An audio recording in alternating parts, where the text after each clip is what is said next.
Well, hello there, my bookish besties. Welcome back to my channel for a very special summer edition of, I don't know, as Ash reads it. I almost called myself the host. Hi, I'm Ashley, the host of my own channel. Crazy. Anyway, I'm so happy that you guys are here. Today we are going to go over your summer book bucket list. These are the 10 books that you need to read this summer. So what qualifies to be a book on this bucket list? Well, first off, I have read it. Comes from me, my personal rec. Mwah, you're welcome. Number 2, these books give you all of the feelings of summer. A lot of them are romance-based, I'll be honest, but those feelings of freedom and that fleeting time that in summer you are ethereal, you are it. Nothing can stop you, but it's also coming to an end, but it also goes on forever. I don't really know how to encapsulate that feeling, but these books do. With that being said, I am first off so excited that you guys are here and are joining this As Ash Reads It family. So thank you so much. I'm actually working towards a goal of reaching 500 subscribers by the summer. 500 subs. When I hit it, let me know what I should do, because that's my goal. And I am an overachiever and I like to hit goals. If you guys want to help, please hit that subscribe button and come join the community, join the fam, join the family. Gosh, I sound like a little millennial when I say fam. Without further ado, guys, go ahead, get your comfy blankets, grab your little drinky drink of choice. Not sponsored, but please, Celsius. Actually, I've been begging you for like years. I drink you every day. Get comfy. We're about to dive in.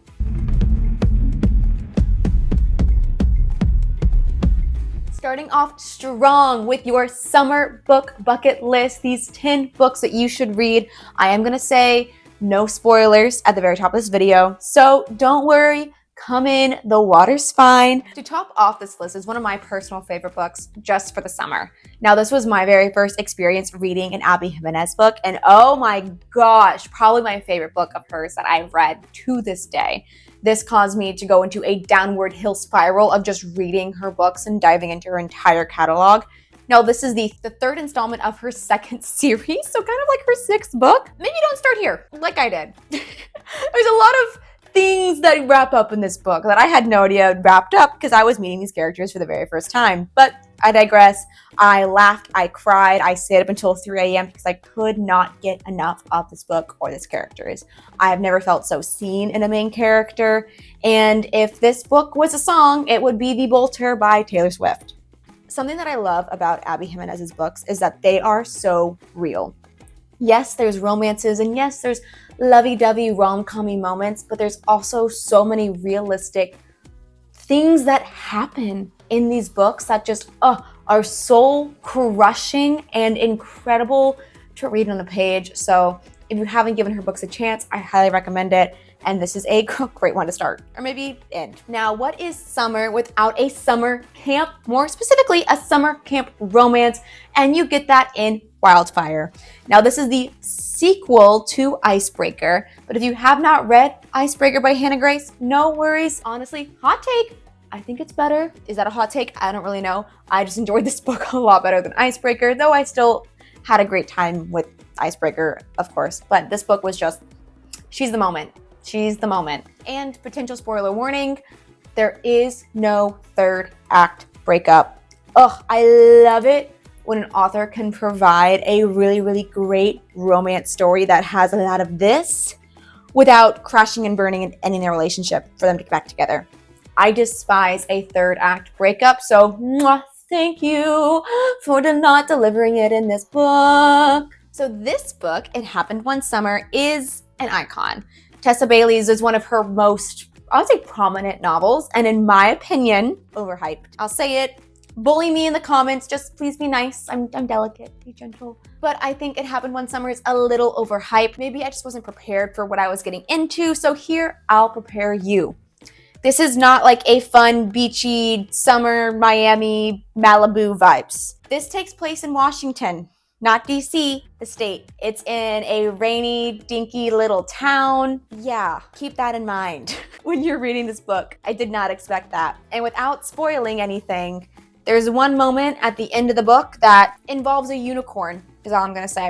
And I almost closed the book right then and there. I did not. I powered through because I was like this close to being done. I was this close. But I know people love it. I personally like the sequel better than this book, but you guys be the judge. This does have a lot of summer vibes. It takes place over the summer. I guess it does take place in technically a beach town. A port city is a beach town. So I'll let y'all be the judge. Of course, I had to put the Summer I Turned Pretty trilogy on this list. Jenny Han would be so proud. Now, pro tip, read this before July 16th so you can be fully caught up when we get season 3 on Amazon Prime. Yeah. And my favorite personal pro tip is that Lola, the actress who is Belly, narrates the audiobook. Do yourself a favor. If you haven't read the books yet, you can physically read, of course, but you could also have Belly tell you the story, or if you're looking for a reread before season 3 finale, audiobooks, and have Belly tell you her own story. Now, I will say that Amazon Prime is doing a really, really great job of adapting this book to screen. They're keeping a lot of really great parts of the book. So I really love how they're progressing with the story. Let me know in the comments below. Are y'all team Jeremiah or team Connie Baby? My friend group is a house divided. So let me know your thoughts in the comments below. I'm going to withhold mine for now. I'll let you know after my reread. This next book definitely inspired an Italian vacation for me. So a little fun fact, a little history moment. Me and my fiance, we are actually getting married in Italy, in Tuscany, yay. Last year, we took an Italian vacation to go see our wedding venue, of course. And while we were there, we did a little couple days in Positano. And I used this book, One Italian Summer, to essentially plan our entire stay in Positano. I'm talking hotel, dinner reservations, activities. Literally, I used this as a blueprint. And I highly recommend using this book as a blueprint. Hotel Poseidon, beautiful. If you guys want to know any more details about that trip, honestly, I might share it with you guys this summer. I also have some fun stories from that trip, like our hotel room, room 14, was definitely haunted. That's a story for a different time, different place, but I'll tell it and how this book influenced my entire Positano trip and how I highly recommend using books like this to influence your trips because obviously, Rebecca did not steer me wrong at all. Now, this book is actually not a romance. I would not classify this book as a romance, more of a mother-daughter tale of getting back together and dealing with love and loss and grief and coming home, and it's just so beautiful. And it's a historical fantasy, which is a very new genre to me, where our main character goes to Positano and she is transported back to the 1980s where she gets to spend a summer with her mom. Very, very wonderful. And I definitely had to call my mom afterwards and tell her how much I loved her. All right, the final 3 books on my list for you are all Emily Henry books. Sorry about it. And we'll start with Beach Read. So Beach Read was my first introduction to Emily Henry. And honestly, I think it was a very, very good place to start. Beach Read to this day still stays like very mid, maybe upper tier on my favorite Emily Henry books. I actually gave a copy of this book to my own mom to like read for summer. It's very smart, very funny. It's a romance between 2 rivals, writers. So it's that academic rival vibe. I will say, despite the name, does not take place in a beach town, but a small town on Big Giant Lake in Michigan.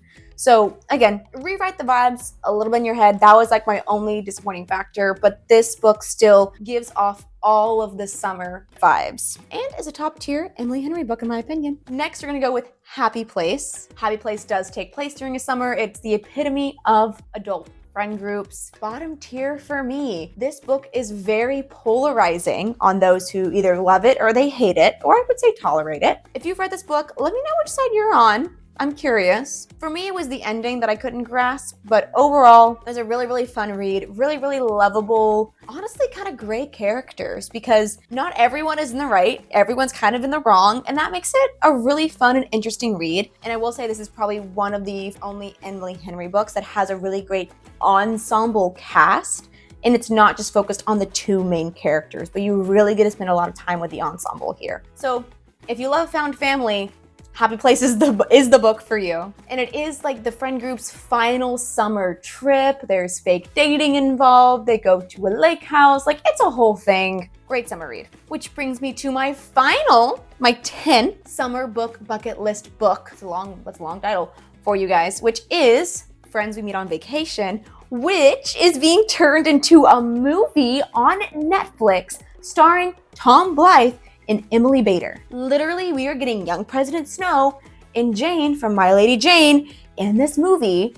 We have two very prominent actors in this book to movie TV show adaptation atmosphere, creating Emily Henry's first movie installment, which is not going to be her last, because she's apparently gotten the rights to make all of her books movies. So I'm waiting. Just like, okay, feed me. I'm ready. I'm here. Just, okay, Mom, please. Now, I will say that People We Meet on Vacation is not my top tier Emily Henry. That's probably more middle bottom tier, but that's mainly because I don't love that friends to lovers arc. It's not my favorite. I'm in Academic Rivals, Enemies to Lovers, Grumpy Sunshine. That's me. That's where I sit.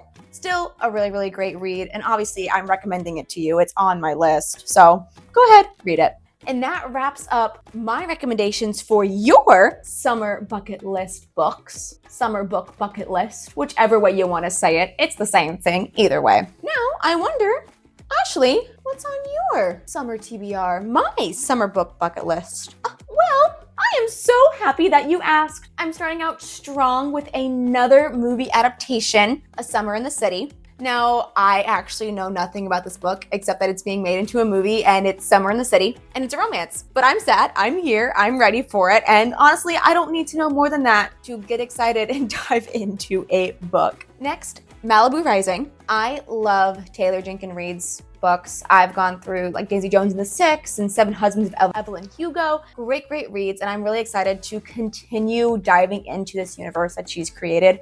I also know that Carrie Soto is back, is being made into a movie, as well as Seven Husbands is being made into one as well. So excited to dive into Malibu Rising. Four siblings throw a legendary summer party in 1983 that reveals family trauma and explosive secrets. Now, this book takes place over the course of one full summer day and night in Malibu, which makes for that perfect summer setting. A Summer of Broken Rules is about to make me feel like I'm back in high school. A teen girl grieving her sister returns to Martha's Vineyard for a family wedding and a week-long game of Assassin.